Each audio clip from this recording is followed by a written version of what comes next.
देशात एक दिवशी मी झोपलो आणि अचानक एका वेगळ्याच देशात पोहोचलो.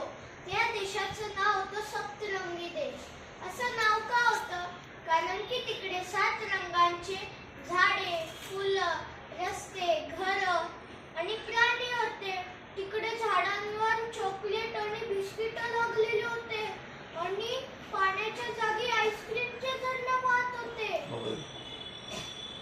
तिकडचे लोक फारच गोड होते. तिकडचे लोक हसत होते, नाचत होते आणि एकमेकांना मदत करत होते. तिथे कोणीच भांडत नाही, रडत नाही आणि गृहपाठ सुद्धा नाही. माझी भेट झाली एका बोलक्या मांजरीशी.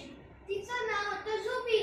झुबी मला तिच्या उडणाऱ्या सायकलवर बसवून देशभर फिरवायला घेऊन गेली.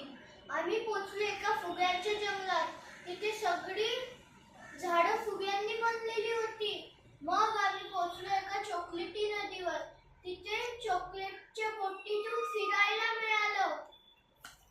त्या देशात एक हसरा किल्ला होता.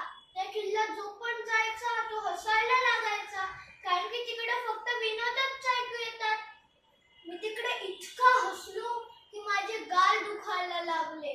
पण इतक्यात आईने मला झोपेतून उठवलं आणि तेव्हा मला कळलं की हा देश काय खरा नव्हता. हा तर एक काल्पनिक देश होता, माझ्या स्वप्नातला. पण एक गोष्ट खरी, जरी तो देश खरा नसो, आपण आपल्या स्वप्नांनी एक सुंदर जग तयार करू शकतो. कल्पना शक्तीच्या जोरावर आपण कुठल्याही जगात, कुठल्याही वेळी, कुठलेही अनुभव घेऊ शकतो. धन्यवाद. Very good.